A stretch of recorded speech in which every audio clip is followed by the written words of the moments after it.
আমি দেবজ্যোতি মজুমদার পূর্ব বর্ধমান থেকে বলছি। ভালোবেসে বিয়ে করেছিলাম রিনাকে। আমি ওকে টিউশনি পড়াতে যেতাম। সম্পর্কের শুরুটা ওই করেছিল।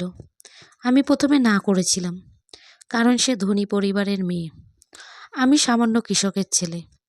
অনেক কষ্টে পড়াশুনো করেছি, অনেক চেষ্টা করেও কোনো চাকরি পাইনি। সারাদিন টিউশনি পড়িয়ে নিজের হাত খরচা চালাই। কিন্তু রিনার জিদ অনেক, সে আমাকেই বিয়ে করবে। ওর বাড়ির লোকজনদের একটাই কথা, 18 বছর হলেই মেয়েদের বিয়ে দিতে হবে। সেই মতো রিনার জন্যও ছেলে দেখা শুরু হয়। রিনা আমাকে বিয়ে করার জন্য চাপ দিতে থাকে, কিন্তু আমি তো এখন বিয়ে করব কি করে? আমার তো নিজেরই চলে না, চাকরির কোনো আশাও দেখতে পাই না। রিনার বিয়েও ঠিক হয়ে যায়। আমি কি করব? আমার চুপ করে বসে থাকা ছাড়া আর কোনো কিছু করার নেই। কিন্তু সে সোনার মেয়ে না, আমাকে ছাড়া আর কাউকে বিয়ে করবে না, ওর বাড়িতে জানিয়ে দেয়। ওর মা বাবা আমাকে রীতিমতো আমাদের বাড়িতে এসে অনেক ছোট বড় কথা শুনিয়ে গেছে। আমার বাবা মাও বলেছে, বড় বাড়ির মেয়ে আমাদের গরিব বাড়িতে এসে থাকতে পারবে না। এর মধ্যে রিনা আমার কাছে চলে আসে, আর বাড়ি ফিরতে চায় না সে। তাকে অনেক বোঝানোর পরও সে বাড়ি ফিরতে রাজি হয় না। শেষে এক মন্দিরে গিয়ে বিয়ে করি আমরা। ওর বাবা মা ওই দিন রাতেই পুলিশ নিয়ে আসে। রিনার 18 বছর হয়ে যাওয়ার কারণে পারে না কিছু করতে। তারপর অনেক চেষ্টা করে একটা দোকানে হিসাব কিতাবের কাজ জোগাড় করি। অল্প বেতনে কোনো রকম চলে যায়। সংসার খরচ বেশিরভাগ বাবা চালাতো, আমি আমার আর রিনার খরচা চালাই। রিনার বাবা কথা না বললেও রিনার মা কখনো কখনো রিনাকে ফোন করত। প্রথমে রিনা খুব খুশিতেই থাকতো, সবার সাথে হেসে হেসে কথা বলতো। পরে দেখতে লাগলাম আমার বোনকে ও দেখতেই পারে না, কথায় কথায় ঝগড়া করে দুজনা। আমি দুজনকেই বোঝাই। বাড়ির সব কাজ মা আর বোন মিলে করতো। রিনা মাকে হেল্প করতো প্রথমে, তারপরে আর করে না। সারাদিন ঘরে বসে ফোন দেখে, তাকে কোনো কথাই বলা যায় না, সে খুব জেদি মেয়ে। রিনার বড় বোনের স্বামী মালয়েশিয়াতে কাজ করে, অনেক টাকা পয়সা তার। সে তার স্ত্রীকে দামি শাড়ি, গয়না, মেকআপের জিনিস দেয়, আমি দিতে পারি না। এটা নিয়ে রিনা অনেক অশান্তি করে আমার সাথে।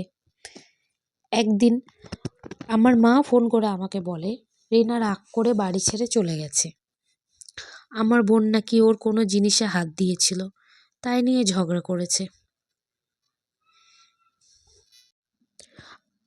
আমার মা রিনার সামনে আমার বোনকে মেরেছে, তাও রিনা থাকেনি। আর তারপর রিনাকে বারবার ফোন করেছি, সে ফোন ধরে না। পরে মেসেজ করে বলে সে তার বাপের বাড়ি আছে আর আমার বাড়ি ফিরবে না। আমি রিনার বাড়িতে গিয়ে তাকে অনেক বোঝানোর চেষ্টা করি। তারপরেও আমার বাড়িতে আসতে সে চায় না। আমি বাধ্য হয়েই রিনার বাড়িতে থাকতে শুরু করি। রিনার বাবা আমার সাথে ভালো ব্যবহার করতো না, তারপরেও আমি রিনার জন্য তার বাড়িতে থাকি। মাঝে মাঝে বাড়িতে মা বাবাকে ফোন করে কথা বলি। তারপর রিনার আমার অল্প বেতনে পোষায় না, দামি জিনিস কিনতে পারে না, তাই সে চায় আমি বিদেশ যাই তার দিদির স্বামীর কাছে। আমি মানা করে দিয়েছি, কিন্তু তার জেদের কারণে আমাকে বাধ্য হয়ে রাজি হতে হয়। তার আরও অনেক টাকা পয়সা লাগবে, সেজন্য আমাকে বিদেশ যেতে হয়। পাসপোর্ট করে 1 বছরের মাথায় আমি মালয়েশিয়ায় চলে যাই। প্রথমে থাকতে খুবই কষ্ট হতো, সবার কথা খুব মনে পড়তো। পরে আস্তে আস্তে সব ঠিক হয়ে যায়। মাইনা পেতেই সব টাকা রিনাকে পাঠিয়ে দিতাম, মা বাবাকেও দিতাম। বোনটার বিয়ে হয়ে গেল, তাও আসতে পারলাম না। রিনাকে ফোন করলে সে ফোন ধরতে চায় না, ঠিকমতো কথা বলতে চায় না। অনেক রাত পর্যন্ত তার ফোন ওয়েটিং পাই। অনেকের কাছেই খবর পাই রিনাকে অনেক ছেলেদের সাথে ঘোরাঘুরি করতে দেখা যায়। 2 বছর পর একদিন ওকে কিছু না জানিয়ে বাড়িতে বাবা মার কাছে চলে যাই। তারা বলে কথাগুলো নাকি সত্যি। আমি অনেক কষ্ট পাই। রাতে রিনার বাড়িতে যাই। সে আমাকে দেখে ভয় পেয়ে যায়। আমি জোর করে ওর ফোন কেড়ে নিই। দেখি অনেক ছেলেদের সাথে মেসেজ, কল, ফটো এসব ওর মোবাইলে আছে। এটা নিয়ে অনেক ঝামেলা হয়। রিনা বলে তার ডিভোর্স চাই, সে আমার সাথে থাকতে চায় না। আর আশ্চর্যের বিষয়, রিনার মা বাবাও সব জেনে রিনাকে না বুঝিয়ে উল্টে আমাকে বলে আমার মেয়ে তোমার সাথে থাকতে চায় না, তুমি তাকে ডিভোর্স দিয়ে দাও। তারপর আমি চলে আসি আমার বাড়িতে। 1 মাস ছিলাম দেশে। অনেকবার রিনার বাড়িতে গেছি ওকে আনতে, অনেকবার বলেছি সব ভুলে নতুন করে শুরু করি। সে কিছুতেই রাজি না।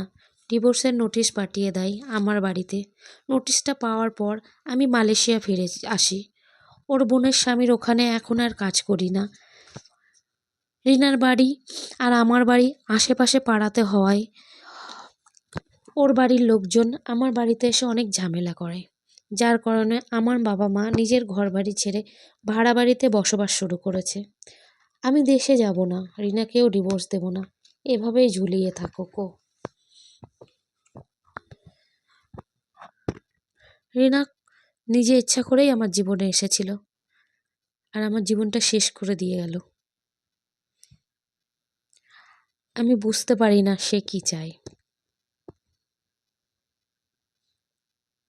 তবে এই কথাটা ঠিক, আমি তাকে ডিভোর্স দেব না। সে যতদিন থাকতে পারবে এইভাবেই থাকুক।